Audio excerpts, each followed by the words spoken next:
Olá, este é o Porquê Cultura, eu sou a Fernanda Iquedo e hoje a gente tem aqui uma entrevistada muito especial que vai falar sobre filmes, sobre cinefilia. É isso mesmo, Renata Rocha?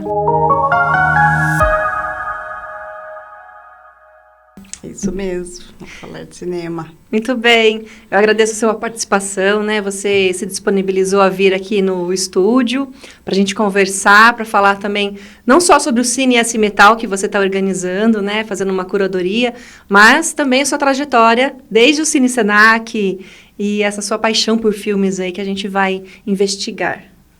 Eu quero agradecer aí vocês, o pessoal do Porquê, porque é muito legal falar sobre isso.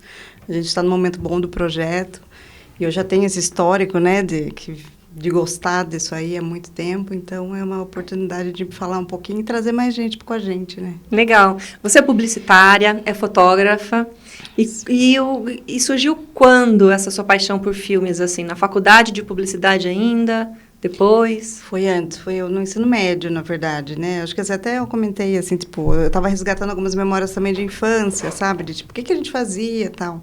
E a gente é da geração dos anos 80, né? Então tinha muito filme aí, os clássicos, né? Uhum. Indiana Jones, E.T., Tim Burton já tinha algumas coisas, né? Então, assim, aquela época a gente já gostava muito. Mas daí, quando eu descobri o cinema independente, foi no ensino médio, porque eu estudava no Getúlio. E o Getúlio era na frente do Bar Depois. Uhum. E o Bar Depois tinha os ingressos para o Cine Senac, que era de final de semana. Sim. Daí ali que eu comecei a assistir, que eu falei, gente, então não é só esses filmes que tem no cinema, a gente tem uma outra linha de filmes também, né? E daí que a gente entra no mundo paralelo, né? Porque não são filmes, só blockbusters, né? Que eram filmes que chegavam no cinema, não era o que passava no Cine Senac. Então tinha uma curadoria super dinâmica, super específica, que era do Guy Sang, um outro jornalista aqui da cidade.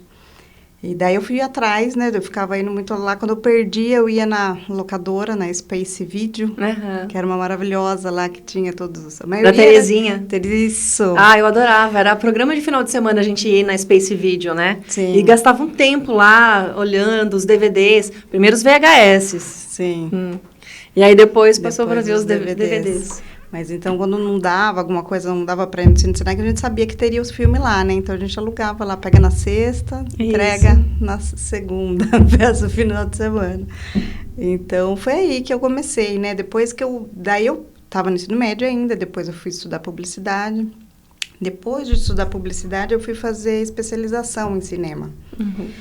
Daí que eu tinha conhecido o Truffaut, cinema francês, que daí eu comecei a me interessar, mas daí eu fui fazer na Unicamp uma aula com Nuno César de Abreu, que era um professor. Ele escreveu sobre A Boca do Lixo, sim, né? Sobre o cinema marginal da década de 80, né? Sim, e ele fazia, na verdade, quando eu fiz a matéria com ele, a gente fez um período de Nelson Pereira dos Santos, que era um período junto com o Glauber. Documentarista, né? Que é da década de 60, 70. E daí eu comecei a frequentar lá a Unicamp nessas aulas, né, de aluno especial. Daí lá que eu conheci, na verdade, acho que não sei se eu já conhecia, eu encontrei o Wellington, e o Wellington na gestão, ele estava como secretário de Votorantim. O Wellington Kermes. Sim. Isso foi em que ano? Bom, olha, Fer do céu, eu não me lembro. O Nuno foi meu orientador, sabia? O Nuno César? Eu lembro que ele morreu faz uns 5 anos, eu acho, né? Um pouquinho mais, até fui procurar esses dias que eu estava relendo minhas... E daí a gente começou, mas eu acho que foi, olha, CKK, acho que era 2003, 2004, já faz uns 20 aninhos aí. Não parece, viu, gente? Mas... Lá no Multimeios, né, na Unicamp. Sim. Então, daí eu acabei pegando umas caronas com o Wellington para voltar. Tinha mais gente que pegava, que era daqui de Sorocaba. E daí ele falou, o que você acha de tocar um cine lá em Votorantim, fazer uma coisa semanal e... Eu falei, será que eu dou conta? Ele falou, mas é lógico, você gosta, você está fazendo isso e tal. E daí ele me deu uma autonomia, assim, a gente ficou acho que quase 4 anos com o projeto. Que legal. Onde que era? Era no Francisco Beranger, a maioria do tempo foi no mesmo. Francisco.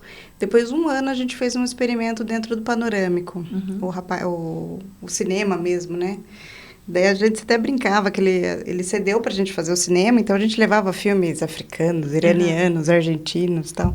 E ele falava, poxa vida, é gratuito, tal, vem bastante gente, mas o pessoal não compra pipoca. E aí, pior que não o povo que comprava. gosta de filme independente, de filme mais autoral, Sim, até, não come né? Você muito lembra? pipoca. Eu lembro de você lá algumas vezes. Lembro, eu ia com a Maria, inclusive, Sim, muito. Sim, com a mãe do Danilo, Danilo, sim, eu lembro.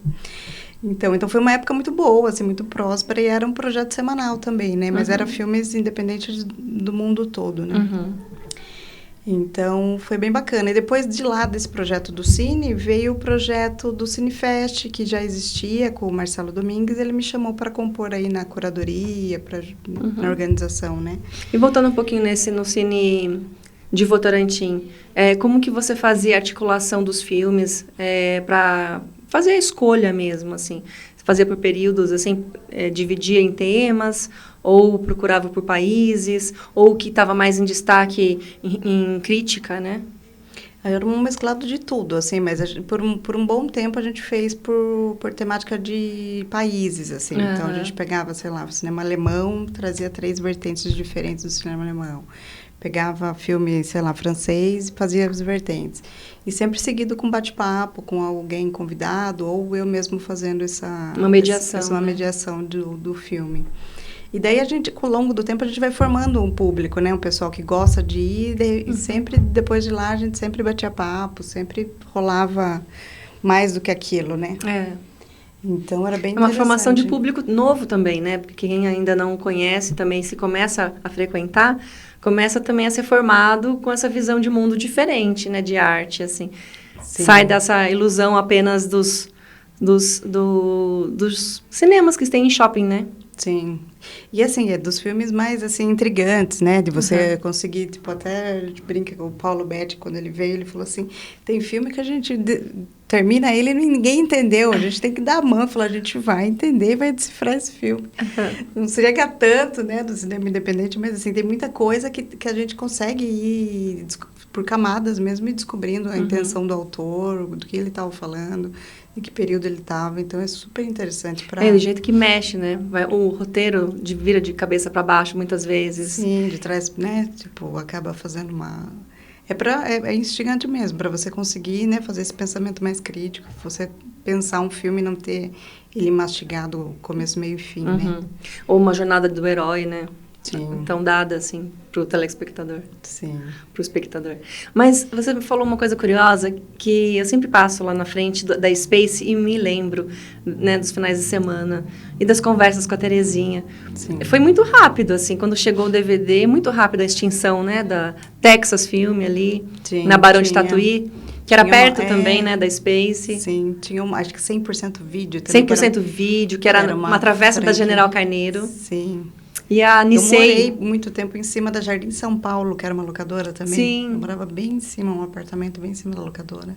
Na General Carneiro. General Carneiro, sim. Tinha bastante. E era ponto de encontro, né? Sim, tinha Pirata também, a Pirata Games também tinha um monte. E tinha uma, acho que na Vila Santana, que era a Nicei. Sim, a Nicei também era um parceiro do projeto do Senac, lá com o Guy, além da Space, né? Mas na Nicei já era um pouco fora de mão para mim, assim, eu não ia tanto. Mas fui algumas vezes. Mas eu lembro que eu tenho, na verdade, a carteirinha do Texas ainda e a carteirinha do Space. Que coisa, que ficou como relíquia. E depois, quando elas foram fechar, eu fui comprar algumas coisas lá. Tem algumas coisas os DVDs, né? Alguns box que eles tinham, filmes muito... que marcaram, que eu falei, esse aqui eu vou ficar pra mim. Legal. Eu lembro que eu pedia pra Terezinha guardar uns cartazes de filmes. Cartazes também, gente. Cartazes era uma loucura, né? Eu tenho que me desfazer de muitos depois, que, né? Depois vai... A gente não consegue, né, guardar, porque vai guardar onde? Tudo o que a gente quer acumular. Exatamente. E cartaz é uma coisa, né, que ocupa espaço, ainda mais gostando de bastante. E aí você saiu, então, de Votorantim desse projeto. Ele durou 4 anos com o Panorâmico, contando o ano do Panorâmico. Já contando o ano do Panorâmico, que foi mais ou menos o tempo de gestão também do governo, né, lá do Wellington, lá dessa turma. E depois eu também engravidei, tive a Clarice, para mim já ficava um pouco mais difícil manter aquilo semanal e fazer, né, uma dedicação mesmo do começo, meio e fim, né. Daí eu acabei Sim. me afastando, entrando mais no mundo da Pixar mesmo. E aí na Netflix... Sim, agora, né, tipo, a criança fica vendo 10 vezes o mesmo filme, né? Então, essa pegada, assim, de... E depois, agora que, na verdade, de 2 anos pra cá que eu retomei nessa... Foi pelo convite do Sesc, né, de fazer as mediações do Cine Reflexão lá, que eles têm as terças. Que é as terças-feiras, né, à noite. Toda terça, às 19 horas, é até legal, né, de colocar. Sim. Que é um programa, é um projeto que não para, né? Já faz Contínuo. 10 anos que tá com o projeto lá, é um projeto fantástico. E daí ele, né... E daí ela me chamou, a gente fez lá a mediação, daí acabei fazendo outros meses também, daí reacendeu, né? Acendeu a chama de novo de ficar... Porque, assim, cada filme é uma experiência diferente, né? Assim, você acaba abordando temas diferentes.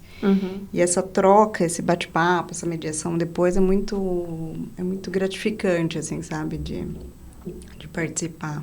A pessoa que você comentou também que reclamavam, né, que quem vai assistir um filme mais alternativo, europeu ou nacional, não comprava pipoca, mas tem um pouco disso também, né? Na Unicamp eu lembro, nas aulas, assim, que os professores, eles tinham horror, né? Você vai lá para assistir o filme, para ouvir o filme, e daí vai mastigar, Exatamente, você não vai prestar aquela atenção. Não faz sentido você comer, que é uma coisa, junto com o filme, né? Tipo...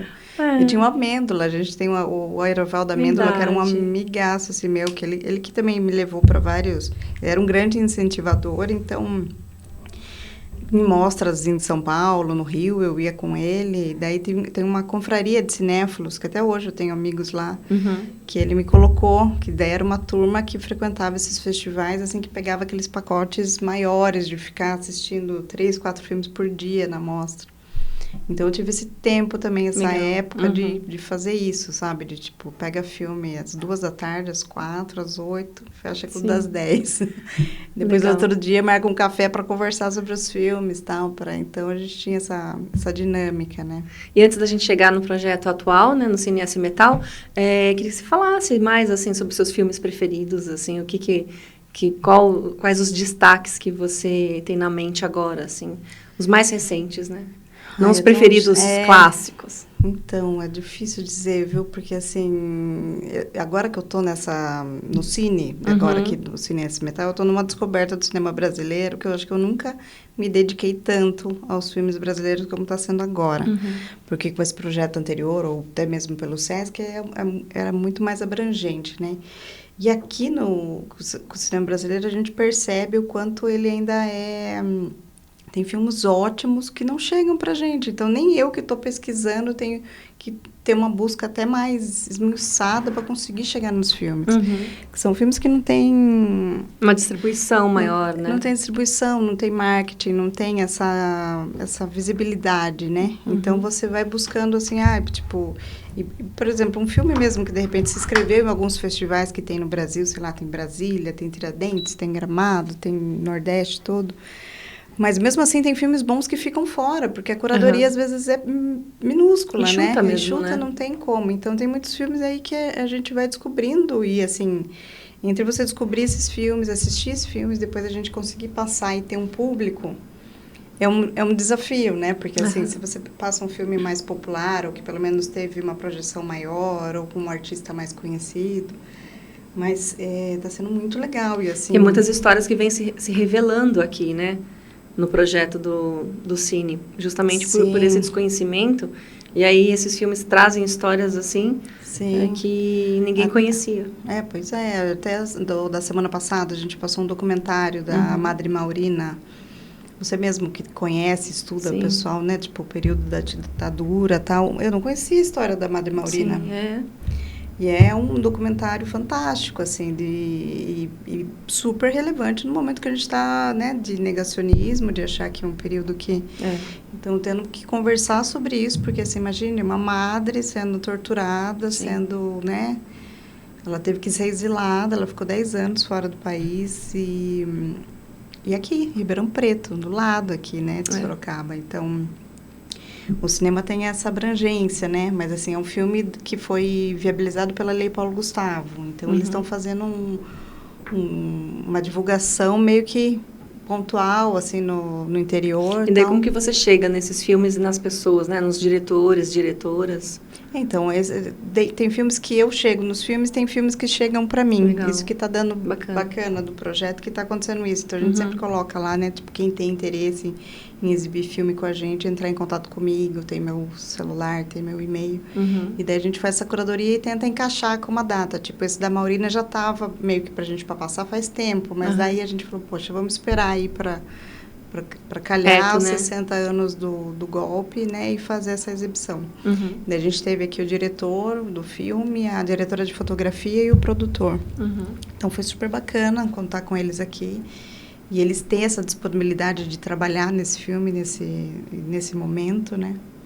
E é legal também porque, por exemplo, não é a mesma coisa de assim, tem um filme em casa, eu vou assistir na Netflix, prefiro ficar lá. Porque são filmes que não está na Netflix, não está em outro streaming. E são filmes assim, e até ia fazer uma coisa também, o Sindicato dos Metalúrgicos, eles têm a melhor sala de cinema atualmente aqui na cidade. Reformadíssima, uma qualidade de áudio, de som, de conforto. As cadeiras novas. Cadeiras novas, a qualidade, até brinco, a gente passou os curtas do Daniel Brusson, a gente fez, e, mano, que eles adoraram, tipo...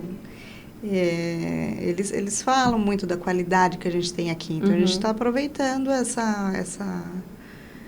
essa possibilidade, né, de passar filmes brasileiros aqui.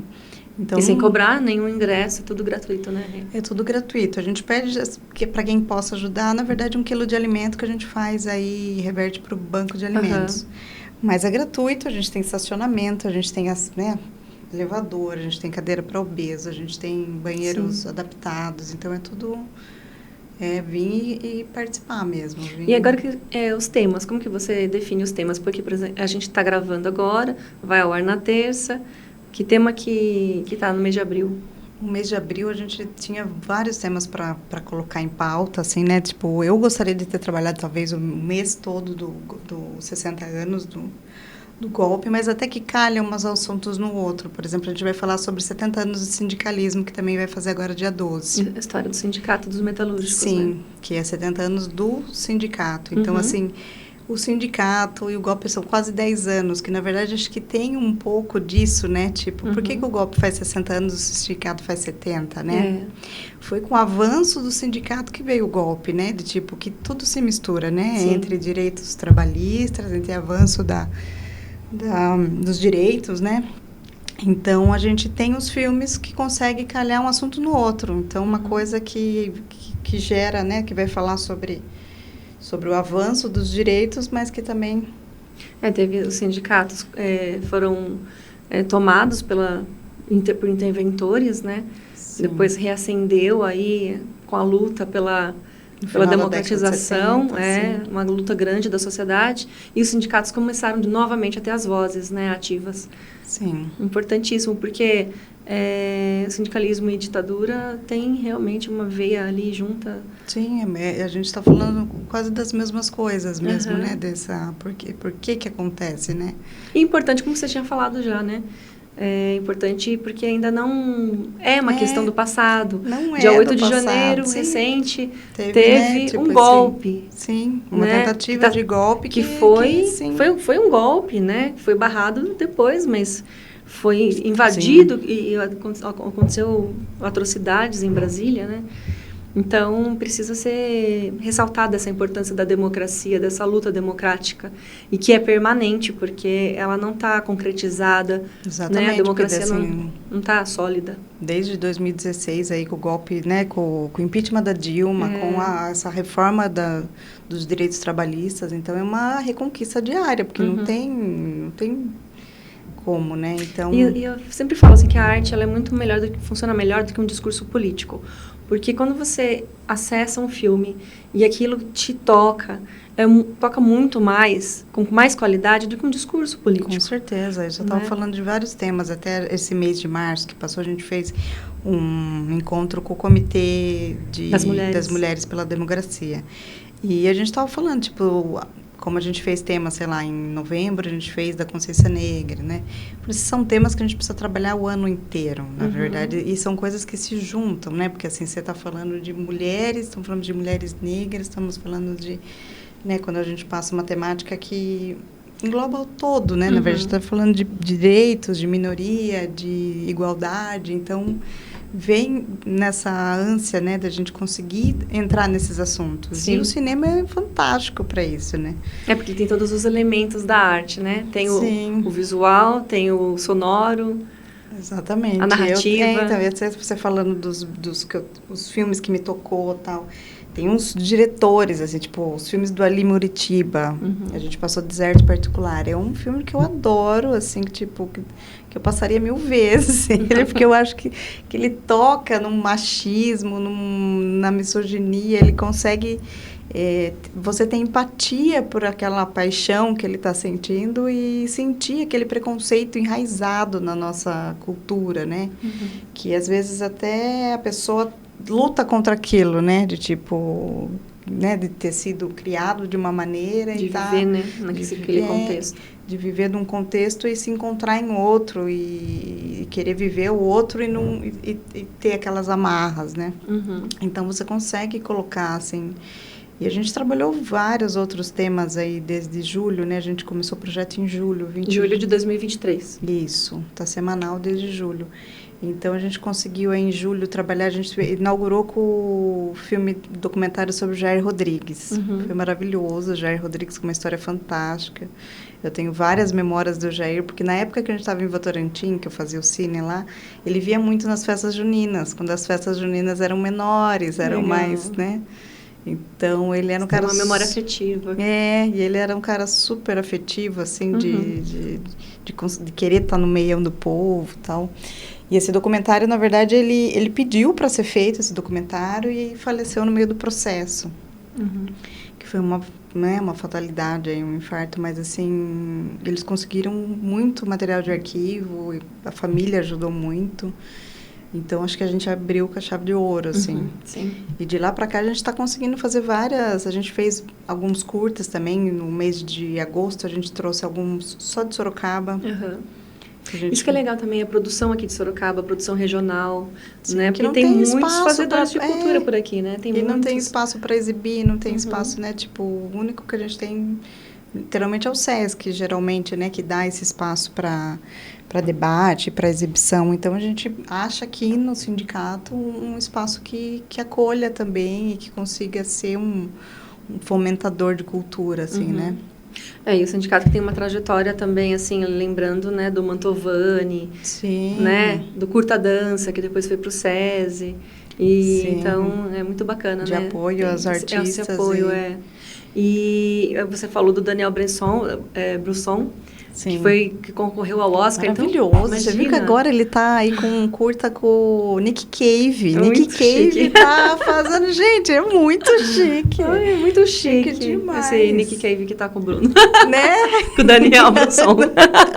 É muito... E, assim, é um talentaço, assim, né? Tipo, a gente até brincava quando a gente foi fazer a mostra dele. Eu falei, não, você precisa fazer sua mostra mesmo, porque ele tem muitas obras muito diferentes, então, assim, é um cara muito criativo. E é legal que aqui em Sorocaba também tem muitos, né? O próprio Bruno, que faz parte também do iCine. Sim. Então, é legal também de ter essa corrente. A gente passou em agosto um filme que ele tem sobre o Mantovani. Ele tem pela Link. O Bruno Lotelli, né? Sim. É bacana porque se não agrupar, se não juntar, não tem força, né? Então, através do Daniel, a gente fez com o Gil Caserta o Dia Internacional da Animação. Então, a gente... Que, na verdade, foi o único dia que a gente teve uma sessão extra, que não foi na quinta, porque tinha que ser... Foi durante a feira literária, não foi? Foi, no mesmo dia. Foi da Flis, no dia 27 de outubro. Sim. Porque, que na verdade, é uma atividade que eles fazem há anos, que é comemorado tanto no Brasil quanto no mundo todo, na data, no mesmo horário, a exibição dos filmes. Então, a gente tem essa premissa. Daí, esse ano, a gente conseguiu trazer para cá. No sábado, foi bem bacana. A gente fez a mostra tanto nacional como internacional. Muito bom. Rê, tem alguma coisa que eu não te perguntei que você queira comentar? Não, eu acho que está sendo bacana, até assim, o pessoal pergunta, tipo, o projeto ali acontece então todas as quintas, às 7 da noite, é gratuito, e a gente pede também para que venham e para que tenham, quem tem interesse, de repente, eu tenho muita vontade também do projeto se expandir, sabe? Tipo, além do sindicato, tipo, a gente conseguir levar ele itinerante, talvez. Muito bom, seria ótimo mesmo. Para os bairros, né? Para os bairros, fazer alguma coisa. Então, a gente até estava em procura, assim, de outras empresas que, de repente, acreditem na cultura como um instrumento de transformação social e que leve, né? Porque conseguindo patrocínio pode levar para entidades, associações de bairro, entidades já estabelecidas ali, que tem umas entidades culturais que podem passar também, tem um espaço ali com cadeiras. Sim, então eu tenho assim, tipo, eu até brinco aqui, o pessoal, né, eu gostaria que de quinta continuasse para sempre, mas que a gente conseguisse expandir, tipo, ter muito, porque assim, foi muito legal, a gente está conseguindo ter essa visibilidade. O projeto, a gente já fez 2 homenagens, né, desde que começou, a gente já trouxe o Paulo Betti, que é um maravilhoso, que é coisa nossa, né, e trouxemos o Paulo Miklos, que também está num momento super bom da carreira aí. Que vai lançar outro filme agora, né? Acabou de lançar, foi agora dia 21 de março, que é o Saudosa Maloca, onde ele faz o Adoniran Barbosa. Então, é uma cultura, assim, tipo, a gente estava falando hoje isso, sobre, tipo, né, aqui essa avenida acabou de destruir um prédio histórico ali, que era o Tropical, restaurantes. Do nada, né? Porque eu passei num dia, no outro, estava no chão. Essa avaliação imobiliária, essa coisa transformadora das cidades, a gente passa o tempo todo, né? E o Paulo Miklos adorou ter vindo, foi muito bacana, a gente até brincou que a gente cai agora, quem é o próximo? A premissa é ser Paulo, né? Porque foi Paulo Betti, Paulo Miklos. Qual o próximo Paulo que virá? Não é premissa ser Paulo, a gente quer trazer, né, de repente... eu queria muito que você fizesse do cinema argentino. Mas é só brasileiro. É só brasileiro, a gente até, eu sou enlouquecida por cinema argentino, uruguaio, o Carlos Darín, imagina. Sim, o Ricardo Darín. O Ricardo Darín é o coisa, mas o Carlos Sorin, na verdade, que é o diretor. Mas aí, com filmes nacionais, a gente tem uma grande possibilidades também, várias variedades. Então, a gente vê coisas boas aí. A gente está pensando aí, agora com um ano de projeto em julho, quem sabe a gente consiga ter uma outra pessoa aí convidada. Legal. Estamos trabalhando para isso. Então, quinta-feira, às 19 horas. Sim. Quinta, às 19. Toda quinta, ingresso gratuito. Na verdade, nem precisa retirar, né? É só chegar. Só chegar. Tem estacionamento. Então, fica a dica, porque é uma sala nova e tem muito conforto mesmo para assistir os filmes. São filmes nacionais que não se vê em outro lugar, que não tem na Netflix ou qualquer outro. Que é muito mais difícil você encontrar e ver no cinema, né? Tipo, filmes até quando a gente passei Glauber Rocha, passei, né, filmes mais antigos, você não tem, né, possibilidade de ver em telão. Sim. E essa troca também, né, de ter essa mediação, de ter essa conversa. Sim, é muito legal a gente ver o pessoal frequentando, né? E daí, quem quiser saber mais a programação, nas redes mesmo do sindicato, né? CS-Metal Sorocaba, no Instagram, e no Facebook a gente divulga todas, e no próprio site, né? smetal.org.br. Então, toda semana sai a programação lá. E quem estiver assistindo e que quiser indicar para você filmes, diretoras... Pode encontrar comigo direto, né? Pode mandar para o meu e-mail, que é renatafotografia@gmail.com, ou para o meu WhatsApp. Mas tem tudo lá no portal lá do S-Metal, tem tudo certinho. Então, todas as informações. Obrigada, Rê, pela sua participação. Eu que agradeço, Fer. Obrigada por você ter trazido um pouco da sua trajetória e falar um pouco desse projeto atual. Legal, eu que agradeço. Então, a gente fica por aqui, acompanha as redes sociais do Portal Porquê. Este é o Porquê Cultura, é semanal, e esteja com a gente no próximo também. Pode assistir no Spotify e no YouTube completa essa entrevista. Nas redes sociais, no Instagram e no Face, fica um trechinho, só para abrir o apetite.